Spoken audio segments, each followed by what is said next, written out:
Hi, Tim. Hi. How are you today? All right. You're all right. Well, I'm glad that we could meet again.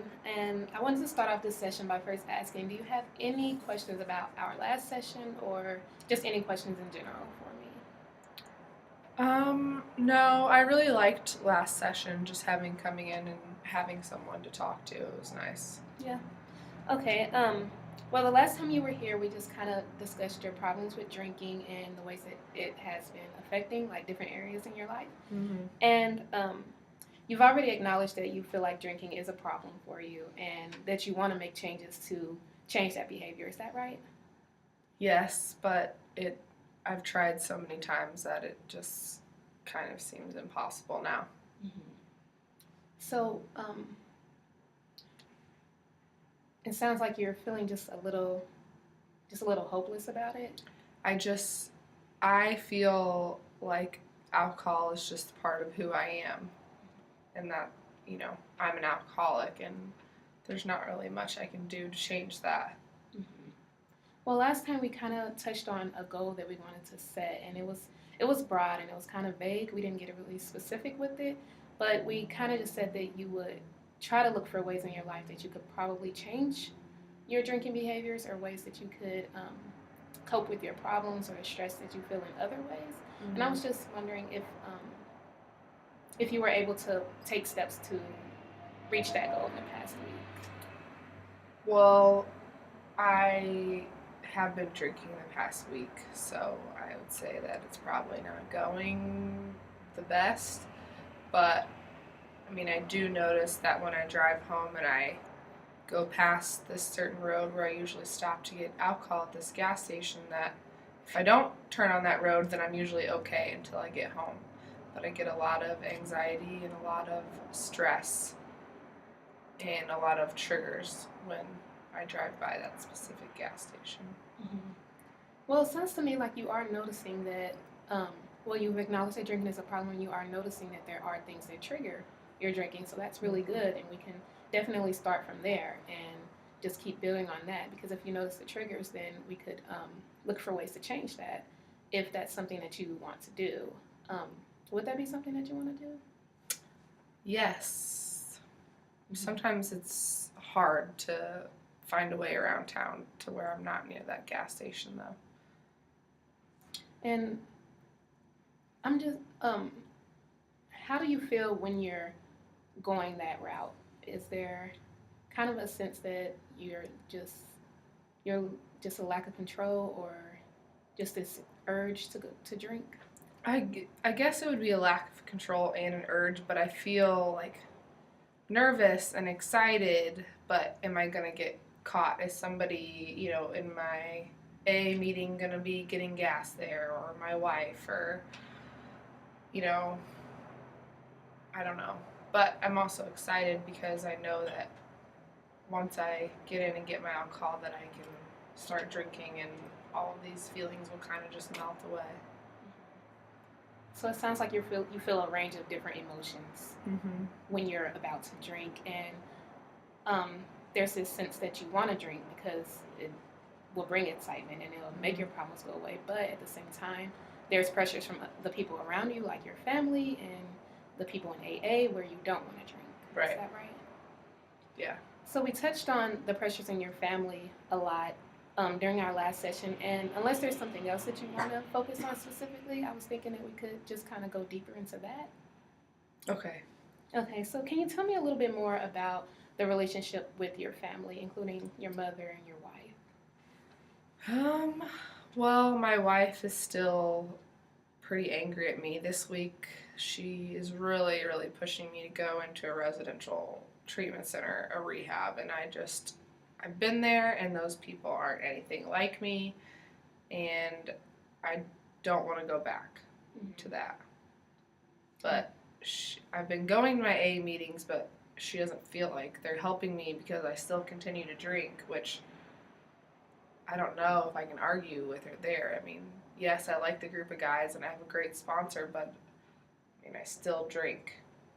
So I don't know what, I guess coming here is like the in between ground. And if this doesn't work, then I mean, our marriage is probably going to be just a fail.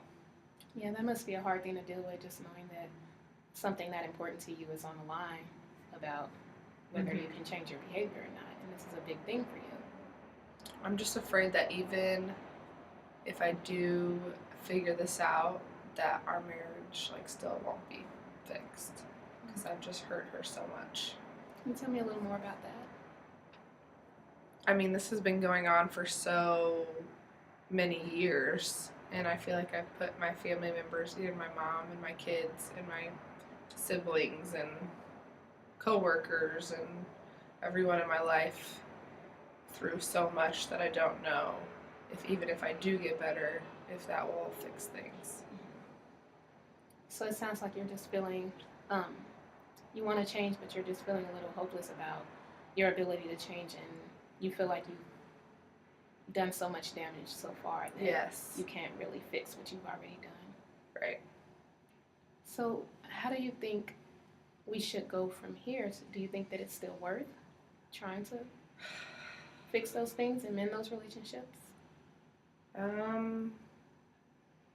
Yes, but I still feel kind of hopeless, but I have to try. Mm-hmm. That's good that you still sounds like you still feel a desire to try and a drive to try and change things, even though you feel like it's kind of on a road where you don't want it to go. Yeah. Okay. So, what steps do you think we could take to try to make those changes? Well, always easier said than done, but I need to quit drinking. I mean, that is the root of all of my problems, I feel. But I've tried so many strategies. I just don't know. Maybe, I don't know, maybe a residential treatment center is better for me where they can have that control because I obviously can't control myself. How do you feel about your AA meetings?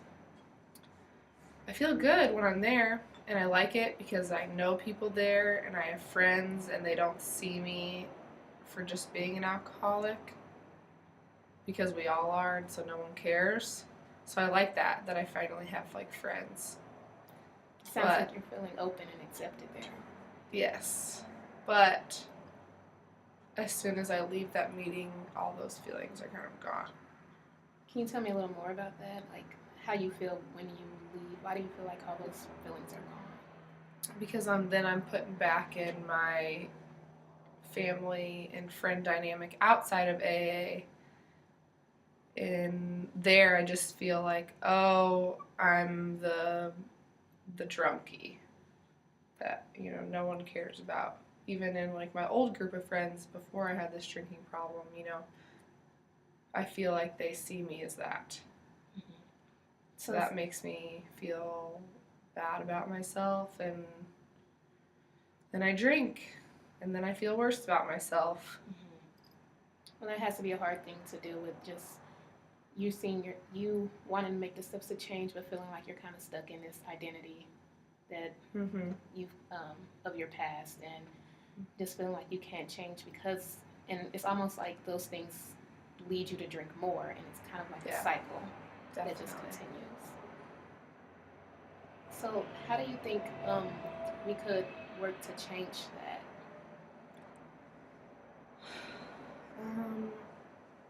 I guess I need to just really start not caring. I need to develop a way of, not caring what other people think about me. Mm-hmm. How do you feel the ways that other people are thinking about you is contributing to your drinking? I just feel like a lot of people are let down or disappointed or, even mad at some of the things that I might have done. And so it's hard for me to move past those feelings of disappointment. Mm-hmm. So it sounds like you want to change the way they think about you, but you're not sure how you can do that or if you're even able to do that. Right. But at the same time, you're not opposed to taking the steps to do that. Right. Okay, so just as a goal, do you think that maybe we could um, just keep continuing to try the AA meetings and just trying to figure out what you want for yourself and not what everyone else around you expects of you. Yes, that would be good. Mm-hmm. And we could start from there. What steps do you think we could take to reach that? I guess be more attentive in my AA meetings, and then maybe when I am feeling, put down by my other family or friends, that I could maybe call my sponsor or do some AA readings. Mm-hmm. That sounds good. I think that would be a good plan, and I think that we could start with that, Okay. and that it could take us to just the next step and um, just help us to develop the things that we need to develop to help you with your drinking. Okay. So if all that sounds good for you, then we'll just end the session here, and we'll meet back at the same time next week. Okay. Thank you. All right, thank you.